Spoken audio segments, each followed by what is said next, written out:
Dear friends, आज हम एक इम्पोर्टेंट टॉपिक डिस्कस करेंगे, वो थैलस ऑर्गेनाइजेशन इन एल्गी। ये पीसीएस, नेट, टीजीटी, पीजीटी और डिग्री कॉलेज के लिए काफ़ी इम्पोर्टेंट टॉपिक होता है। तो सबसे पहले बात है कि थैलस क्या होता है और थैलोफाइट्स हम किसको बोलते हैं। तो बेसिकली थैलोफाइट्स के अंदर एल्गी एंड फंजाई आते हैं और थैलस एक ऐसा स्ट्रक्चर, थैलस प्लांट बॉडी है कि जिसके अंदर रूट, स्टेम और लीफ डिविजिबल नहीं होते। जो ब्रायोफाइट्स होते हैं, ब्रायोफाइट्स के अंदर लीफी स्ट्रक्चर बनने लगता है, लेकिन ट्रू लीफ नहीं होते क्योंकि लीफ जो डिप्लॉइड स्ट्रक्चर है और उसके अंदर हैप्लॉइड होते हैं ब्रायोफाइट्स। टेरिडोफाइट्स के अंदर सबसे पहले लीफ अपियर होती है जो डिप्लॉइड स्ट्रक्चर है। ब्रायोफाइट्स और टेरिडोफाइट्स को हम क्रिप्टोगैम्स के अंदर इंक्लूड करते हैं। Vascular cryptogams pteridophytes and non vascular bryophytes. Algae and fungi, these are the thallophytes. Thallus organization in algae, basically दो तरह का इसमें एल्गी के अंदर थैलस मिलता है, या तो यूनिसेलर होगा या मल्टीसेलर। यूनिसेलर थैलस जो होता है वो मोटाइल या नॉन मोटाइल हो सकता है। मोटाइल थैलस क्लेमाइडोमोनास के अंदर, नॉन मोटाइल थैलस क्लोरेला के अंदर। जो मल्टीसेलर थैलस होता है उसके अंदर कॉलोनियल, फिलामेंटस और साइफोनेशियस तीन कैटेगरी मिलती हैं। यूनिसेलर के अंदर मोटाइल थैलस क्लेमाइडोमोनास और नॉन मोटाइल क्लोरेला के अंदर। क्लेमाइडोमोनास के अंदर फ्लैजला होता है, उससे मूव करता है। कुछ यूनिसेलर थैलस होते हैं वो नॉन फ्लैजलेटेड भी होते हैं, जिसके अंदर मूवमेंट जो होता है वो जो एक साइटोप्लाज्मिक एक्सटेंशन होते हैं उनके थ्रू होता है। मल्टीसेलर के अंदर कॉलोनियल भी तीन चार तरह का होता है, सिनोबियल, पामेलॉइड, डेंड्रोइड्स एंड राइजोपोडियल। सिनोबियल कॉलोनी के अंदर वॉल्वॉक्स के अंदर तो मोबाइल कॉलोनी होती है जो फ्लैजला से मूव करती है, क्लेमाइडोमोनास लाइक यूनिट होती है उसके अंदर। और नॉन मोटाइल जो सिनोबिया होते हैं वो हाइड्रोडिक्टियन होते हैं, जिसको हम वाटर नेट बोलते हैं। सिनोबियम एक ऐसा थैलस है जिसके अंदर नंबर ऑफ सेल्स लिमिटेड होती हैं, फिक्स होती हैं। और पामेलॉइड के अंदर जैसे टेट्रास्पोरा में मिलता है, उसके अंदर बहुत सारी सेल्स जो जिलेटिनस कवरिंग के अंदर लूज रहती हैं। ये इसमें नंबर ऑफ सेल्स फिक्स नहीं होता पामेलॉइड के अंदर, और ज़्यादातर पामेलॉइड जो होते हैं वो नॉन मोटाइल होते हैं। डेंड्रोइड्स ट्री लाइक होते हैं जैसे क्राइसोडेंड्रोन के अंदर। ये इसके अंदर साइटोप्लाज्म की जो जिलेटिनस जो एक स्ट्रिंग लाइक स्ट्रक्चर होता है वो एक सेल को दूसरी सेल के साथ अटैच कर लेता है, और थैलस ऐसे रिजेंबल होता है जैसे ब्रांच ट्री, मिनिएचर ट्री। राइजोपोडियल के अंदर साइटोप्लाज्मिक एक्सटेंशन होते हैं। ये कॉलोनी जो होती है ये मूव करती है, ये राइजोपोडिया के थ्रू करती है। इसका एग्जाम्पल है क्राइसरीडिएस्ट्रम। ये तो कॉलोनियल टाइप होगा। फिलामेंटस टाइप जो है वो नेक्स्ट स्लाइड में है। फिलामेंटस दो तरह का हो सकता है, unbranched and branched. Branch filament दो तरह का हो सकता है, फॉल्स हो सकता है जैसे साइटोनिमा के अंदर, या ट्रू हो सकता है। ट्रू के अंदर सिंपल ब्रांचिंग, ग्लाइडोफोरा के अंदर हेट्रोट्राइकस ब्रांचिंग होती है, एक्टोकार्पस और स्टिगोकोलोनियम के अंदर। हेट्रोट्राइकस के अंदर क्या होता है, इरेक्ट एंड प्रोस्टेट दो तरह की ब्रांचिंग होगी। हॉरिजॉन्टल ब्रांचिंग होगी वो प्रोस्टेट होती है, और इरेक्ट ब्रांचिंग होगी ये वर्टिकल होती है। पैरेन्काइमेटस के अंदर सेल डिवीजन एक ही प्लेन में होता है जैसे अल्वा और पोरफायरा इसके अंदर, तो ये लीफ लाइक स्ट्रक्चर बन जाता है।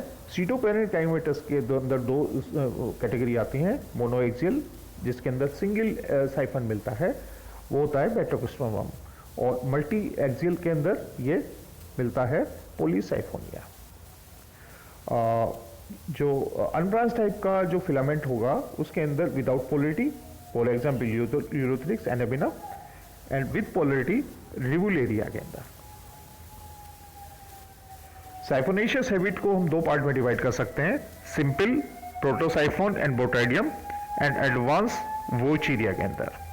वोचीरिया के अंदर जो सिनोसिटिक मिलता है माइसिलियम, मल्टी न्यूक्लिएटेड मिलता है, और इसके अंदर जो एल्गी होती है ये फंजाई की तरह की होती है।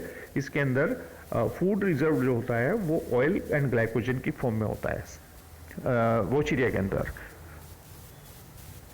यूनिसेलर जो हैबिट मिलती है वो फियोफाइटा को छोड़ करके सभी मेजर ग्रुप के अंदर एल्गी के अंदर मिलेगी, और यूनिसेलुलर थैलस होगा वो मोटाइल भी हो सकता है, नॉन मोटाइल भी हो सकता है। मोटाइल सेल्स जो होती हैं वो फ्लैजिला के थ्रू जैसे क्लाइमेडोमोनास के अंदर और राइजोपोडिया के थ्रू जैसे जेंथोफाइटा के अंदर मूव करती हैं। मोटाइल सेल्स जो ये साइनोफाइटा और रोडोफाइटा में टोटली एब्सेंट होती हैं। नॉन मोटाइल यूनिसेलुलर का जो एग्जाम्पल है स्पाइरुलिना, साइनेकोसिस्टिस एंड क्लोरेला, ये यूनिसेलुलर नॉन मोटाइल थैलस हैं, थैलाई हैं।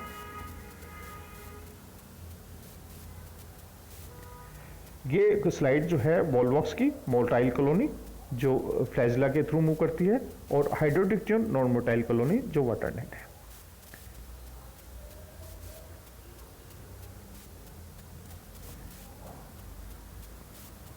ये डेंड्रोइट कॉलोनी क्राइसोडेंड्रोन, देखिए इसमें जो मल्टी म्यूसिलेजिनस थ्रेड जो हैं ये आपस में जुड़ जाते हैं और थैलस ऐसे लगता है जैसे मिनिएचर ब्रांच ट्री हो। यूलोथ्रिक्स का ये लेफ्ट में ये एक थैलस है, सिंपल फिलामेंट है जिसके अंदर एक अंदर क्लोरोप्लास्ट मिल रहे हैं, ये सर्कुलर सी शेप क्लोरोप्लास्ट मिलते हैं इसमें।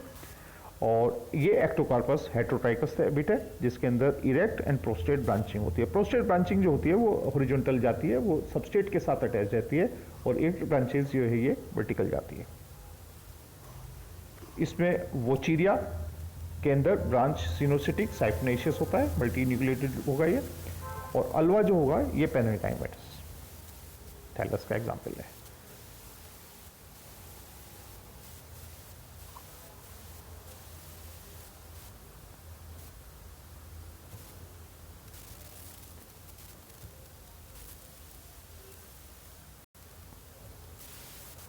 ये यूनिएक्सियल थैलस बैट्रोक्रोस्मोमम और पॉलीसाइफोनिया के अंदर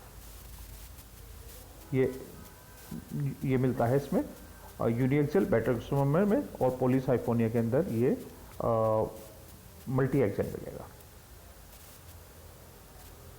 तो अब ये बात देखने की होती है कि ये जो टॉपिक होते हैं ये सिविल सर्विसेज और नेट, डिग्री कॉलेज, इन सभी एग्जाम के लिए इंपॉर्टेंट होते हैं। तो हम देखें कि सिविल सर्विसेज और पीसीएस में जो क्वेश्चन का राइटिंग आता है वो 150 वर्ड या 200 वर्ड्स के बीच में लिखना होता है।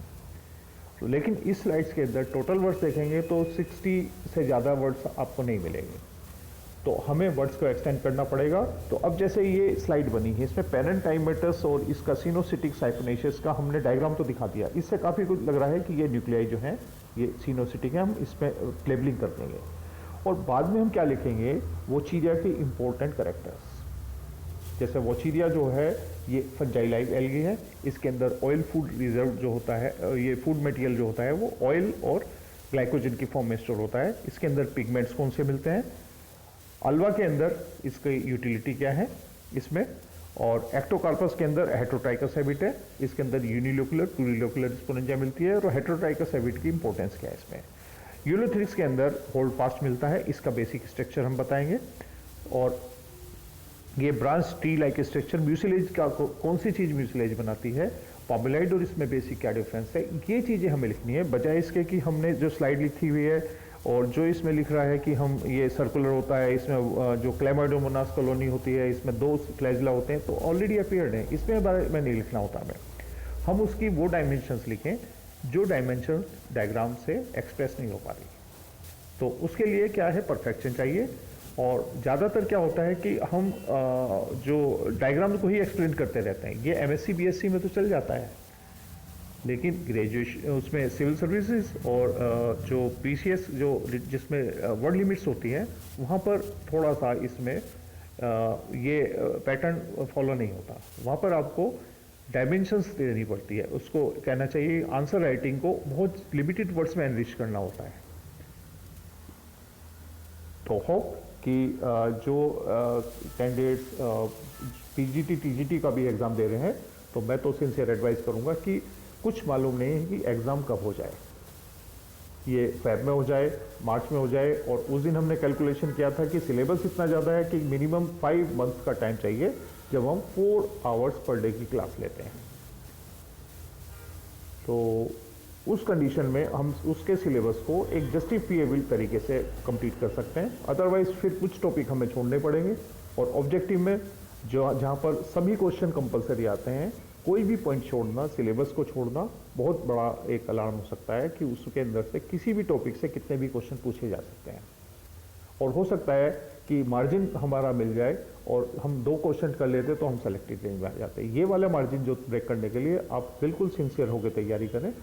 और जो नेट के साथ आप तैयारी कर रहे हैं, तो नेट का जो मोमेंटम आपने गेन किया है, उसी मोमेंटम को आगे लेके चलें।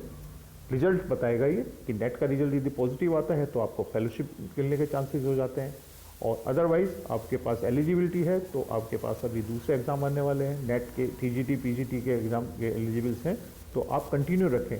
क्योंकि लास्ट टाइम देखने में मिला था कि जो कैंडिडेट्स सीएसआर या यूजीसी के जेआरएफ थे, मोस्टली उन्हीं का सिलेक्शन डिग्री कॉलेज में भी और टीजीटी पीजीटी के एलटी ग्रेड का जो एग्ज़ाम हुआ है उसमें भी होता है। क्योंकि जो अपर लिमिट के जो क्वेश्चन आते हैं, जिसको हम बोलते हैं टफ क्वेश्चंस, उनको भी सॉल्व करने वाले हैं अभी जो सिविल सर्विस दे रहे हैं, जो नेट की तैयारी कर रहे हैं कैंडिडेट्स, नेट भी पास करेंगे और उसमें भी एडवांटेज ले जाएंगे वो। तो इसलिए आप अपना जो प्रिपरेशन है उसको कंटिन्यू रखें, मोमेंटम ब्रेक ना करें, आप स्लो डाउन कर लें। क्योंकि अभी आपको हो सकता है दिसंबर के एग्ज़ाम के बारे में कोई डिसीजन आ जाए, या फिर जून में तो एग्ज़ाम होगा ही नेट का, और अभी इसका रिजल्ट अभी कुछ मालूम नहीं है कि क्या रहेगा इसमें। तो all the best, take care.